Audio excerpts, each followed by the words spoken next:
Hello everyone, welcome to DDN academy.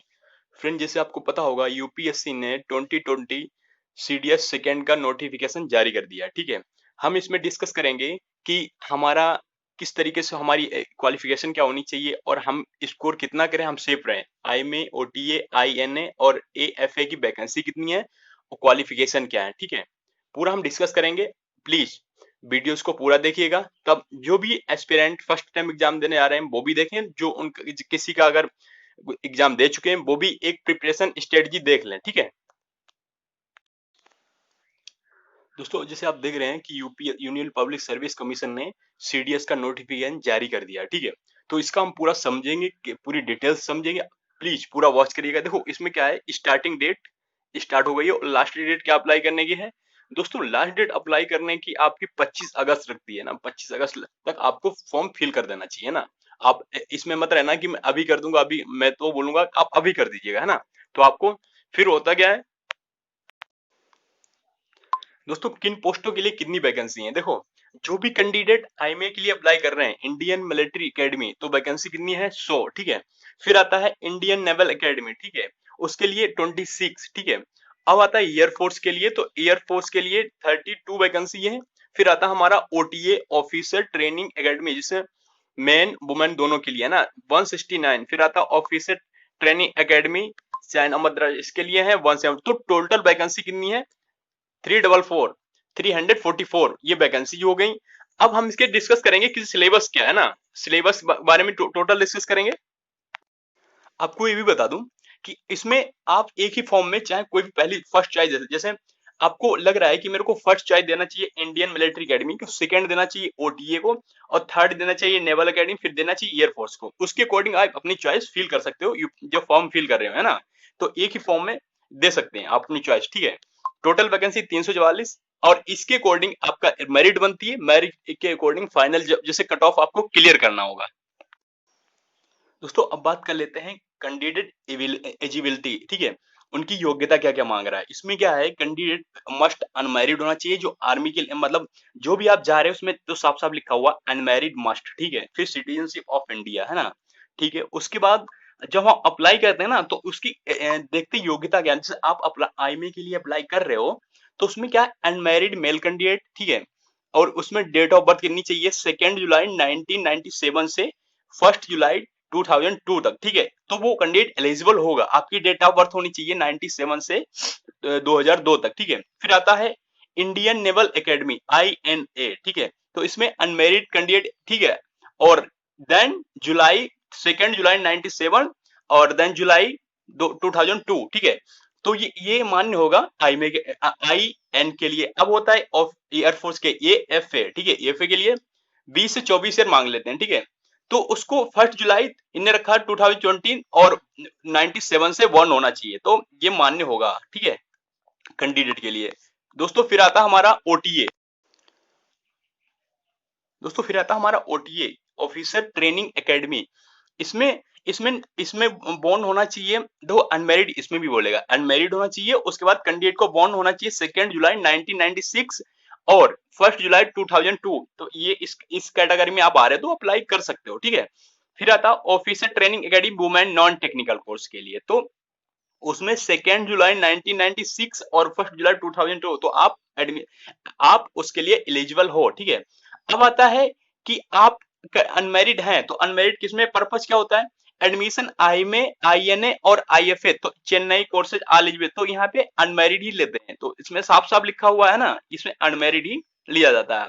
Candidate अपने according apply कर सकता है, फर्स्ट चॉइस किसी को भी दे सकता है, चाहे आईएमए दो चाहे ओटीए दो, आपको जैसे भी लग रहा हो। अभी मैं डिस्कस करूंगा इसकी कट ऑफ कितनी जाती है ना।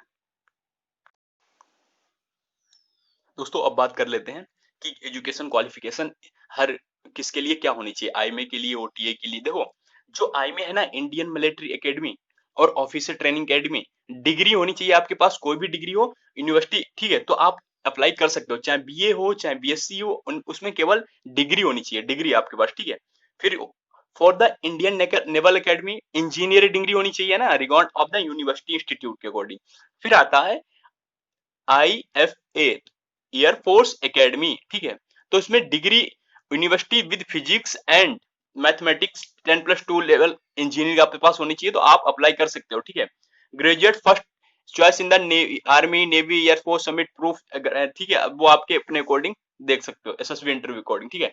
आप अगर हर एग्जाम निकाल सकते हो, जैसे मान के चलो आपने आईमे क्वालिफाई हुए हो या फिर एयरफोर्स के लिए क्वालिफाई हुए, तो आप अपने अकॉर्डिंग फर्स्ट चॉइस दे सकते हो हमें किसकी एसएसबी उठानी है। आप देखो, मान के चलिए आपने एसएसबी आपकी आ गई एयरफोर्स की, या फिर आपने रिटर्न मार दिया है आईएमए का भी और नेवी का भी और एयरफोर्स का, तो यहाँ पे आप चॉइस कर सकते हो मैं किस इसकी एसएसबी दूं, है ना। आप दे सकते हो, आपकी चॉइस है ना। दोस्तों फॉर्म फीस की अप्लाई फीस कितनी होगी, ये 200 रुपए ही होगी, आपको वो पे करने पड़ेंगे 200 रुपए यूपीएससी के अकाउंट में आपको ट्रांसफर, मतलब जो भी डिपॉजिट होगी ना, तो वो इसकी फीस 200 रुपए होगी यूपीएससी की। दोस्तों अब बात कर लेते हैं कि एग्जाम पैटर्न क्या होता है और इसका टाइम ड्यूरेशन और कितने पेपर होते हैं, ठीक है। देखो स्कीम ऑफ द एग्जामिनेशन, ठीक है, मैं बताता हूँ।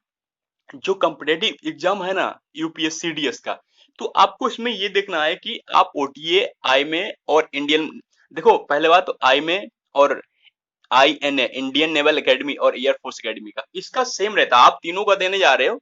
तो इसमें आता गया नंबर 1 इंग्लिश, जनरल नॉलेज और एलिमेंट्री मैथमेटिक्स, ठीक है। पेपर कितने घंटे का होता है, 2 घंटे का होता है, ये देखो 2 घंटे का पेपर होता है। हर पहला पेपर इंग्लिश का होगा, उसके बाद जीएस का पेपर होगा, हर पेपर 2 घंटे का होता है। एग्जाम मार्क्स कितने, 100 मार्क्स का होता है, ठीक है। टोटल हर एक पेपर 100 मार्क्स का होगा। तो पहला पेपर इंग्लिश, उसके बाद जीके का होगा और इसके बाद एलिमेंट्री मैथमेटिक्स का होगा। तो ये हर कोई पेपर 100 नंबर का होता है और टाइम ड्यूरेशन 2 घंटे। अब होता क्या है, इसी में आपको मेरिट बनानी पड़ती है। अगर आप अलग से ओटीए देने जा रहे हो, तो ओटीए में क्या होता है, ओटीए में आपको केवल 2 पेपर देने पड़ते हैं, मैथ का पेपर हट जाता है। तो इंग्लिश और जनरल नॉलेज, जो भी मान के चलिए किसी की एज हो गई एयरफोर्स या उसमें नहीं पार्टिसिपेट कर पा रहा है आईएमए में, तो वो ओटीए के लिए अप्लाई करता है। या फिर जो गर्ल्स हैं, वुमेन्स, जो वो ओटीए की ओनली अप्लाई करती हैं, तो उनको क्या होगा, उनका इंग्लिश का पेपर होगा और जनरल नॉलेज का पेपर होगा। तो इंग्लिश और जनरल नॉलेज में आपको अपनी कट ऑफ निकालनी पड़ेगी। पेपर कितने घंटे का, वही ठीक। देखो आईएमए, ओटीए और नेवल के डिफरेंस इतना होता है कि ओटीए में केवल मैथ का पेपर हट जाता है, इसमें क्या, ये ओटीए का only for officer training academy. तो इसमें ओटीए का पेपर जब होता है तो उसमें केवल मैथ हट जाता है, बाकी पैटर्न वही रहता है। देखो आपको वही पेपर देना पड़ेगा, इंग्लिश का वही पेपर देना पड़ेगा, जीके का, केवल आपके 2 एग्जाम होंगे और 2 ही पे आपकी मेरिट बनेगी, उसी के अकॉर्डिंग कट ऑफ निकालना पड़ेगा आपका। वही आईएमए वालों का क्या करना पड़ता है, आईएमए और इंडियन नेवल एकेडमी और एयरफोर्स एकेडमी वालों को लिए, तो उसमें इंग्लिश, जनरल नॉलेज और केवल एलिमेंट्री मैथमेटिक्स उसमें जुड़ जाता है। वो इसलिए क्योंकि आप आईएमए और नेवल एकेडमी इसी के अकॉर्डिंग मेरिट बनती है। जैसे जैसे आपका कट ऑफ होगा, इसी के अकॉर्डिंग यहां से ही आपकी मेरिट बनती है, आईएमए के भी, नेवी की भी और एयरफोर्स की भी। हाईएस्ट मार्क रहते हैं तो आपको वो तो आपका कट ऑफ देखा जाता है। जैसे आप तीनों में, हो सकता है आपका तीनों में हो जाए, हो सकता है आपका ओटीए में भी हो। अगर आपने तीनों में दिया, सबसे कम मार्क ओटीए में, सबसे छोटा कट ऑफ ओटीए का रहता है ना। तो आप इसमें मान के चलिए इसमें नहीं हो रहा, तो आपका ओटीए में हो सकता है, ये होता है। तो सबसे ज्यादा ये चीज देख के चलिएगा, जो भी आईएमए, एयरफोर्स और नेवी वाले हैं, तो उनके 3 पेपर होते हैं, English, general knowledge, elementary maths.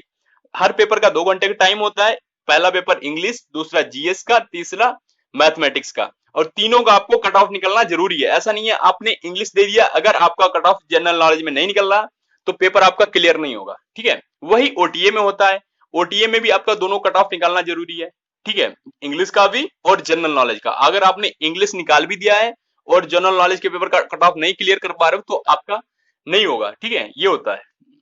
अब क्या, maximum maximum mark allowed in the maximum interview, ठीक है।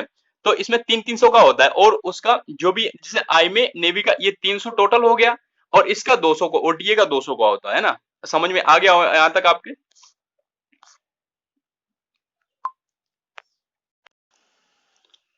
दोस्तों जैसे आप देख सकते हैं कि यहाँ पे इंग्लिश, ठीक है, जनरल इंग्लिश सबसे पहले आता है, ठीक है। फिर क्या होता है, ये इंग्लिश में आपको वही एरर वगैरह या फिर एक्टिव पैसिव, जो आप कॉम्पिटेटिव एग्जाम देने जाते हो, वही सेम इंग्लिश आप प्रिपेयर, एसएससी सीजीएल जो दे रहा हो उसके लिए बहुत इजी रहता है ना। साइनोनियम, एंटोनियम, ग्रामर का एरर्स वगैरह, ये हो गया इंग्लिश का पार्ट। फिर आता है अर्थमेटिक, एलिमेंट्री अर्थमेटिक में पूछता क्या है, अर्थमेटिक में वही नंबर सिस्टम, नेचुरल नंबर और यूनिटरी मेथड, ये पूरा इसने दे रखा है अपना एलसीएम, एससीएम, ठीक है।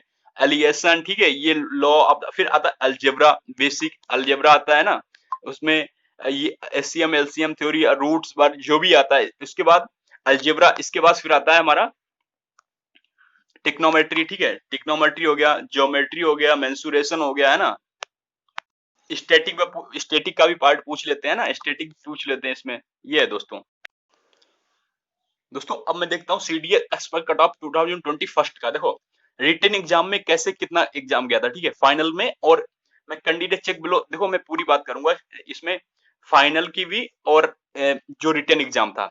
सबसे पहले क्या हुआ, आईमेक देख लेते हैं। मैंने जो रिकमेंडेड कैंडिडेट हुआ था ना, उसका कट ऑफ, तो मैं उसी की बात करता हूँ। जब आईमे का रिटर्न हुआ तो उसकी मेरिट कितनी गई थी, 116, और फाइनल कट ऑफ 242। तो आईएनए का ठीक है, तो 105 गया था, और वही फाइनल कट ऑफ 2233। फिर आया एएफए, ठीक है, फिर आया 129 कट ऑफ गया इसका, और 264 गया। दोस्तों ओटीए क्या गया था मेन का 78, और फाइनल 160। वही वुमेन का भी 78, और इसका वुमेन का फाइनल कट ऑफ थोड़ा ज्यादा गया था, 162 चला गया था। इंडियन मिलिट्री एकेडमी 116 गया, फाइनल कट ऑफ 242, ठीक है। फिर इंडियन नेवी एकेडमी 105 233, ठीक है, फाइनल कट ऑफ की बात कर रहा हूँ। तो भी एयरफोर्स की जो भी है 129, ऑफिसर ट्रेनिंग एकेडमी ओटीए का 78, वुमेन और मैन का भी एक जैसा रहा था, ठीक है। और लास्ट में जो फाइनल कट ऑफ था तो वो वुमेन्स का ज्यादा हो गया था, कितना हो गया था 162, और मेंस का कितना रहा था 160, ठीक है। तो ये रहा था कट ऑफ, ठीक है। आशा करता हूं आपके समझ में आ गया होगा, और आपका कोई भी डाउट हो तो प्लीज कमेंट सेक्शन में बताइएगा। डीडीएन अकेडमी आपका आपके डाउट को सॉल्व करने की कोशिश करेगा, ठीक है। Thank you for listening for watching this lecture.